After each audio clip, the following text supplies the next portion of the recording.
Salam əziz izləyicilərim, kanalımıza xoş gəlmisiniz. Bu videoda mən qabardıqca qabaran, çox gözəl, dadlı, pambıq kimi yumuşaq, kişmişli kekslərin hazırlanmasını bölüşürəm. Video başlamadan öncə kanalımıza hələ də abunə deyilsinizsə, abunə olub, videonu bəyənməyi unutmayın. Dəstək olan hər bir kəsə çox təşəkkür edirəm. İndi isə gəlin keçək bu yumuşaq kekslərin hazırlanmasına. Əvvəlcə qabın içərisinə 4 ədəd yumurta əlavə edirəm.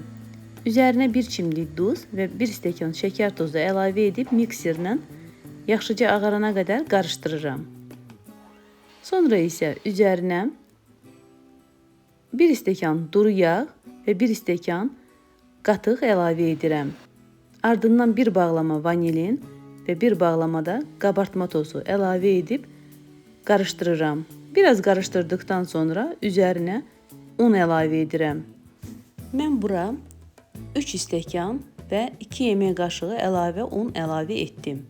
Qeyd edim ki, ərzaqların qədərini açıqlama bölümündə qeyd edəcəm.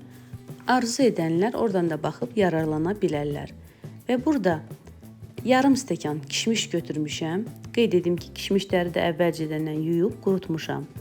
Üzərinə 1 yemək qaşığı un əlavə edirəm və qarışdırıb xəmirin içinə əlavə edirəm.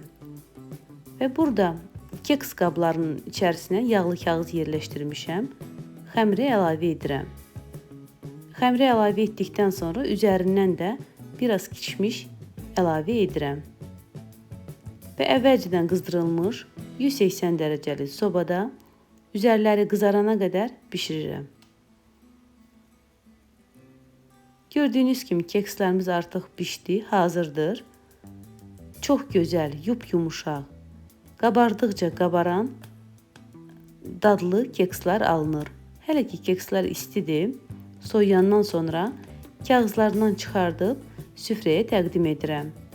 Mütləq siz də bu üsulla, bu reseptlə hazırlayın. İnanıram ki, siz də çox bəyənəcəksiniz. Hazırlayan hər kəsə nuş olsun.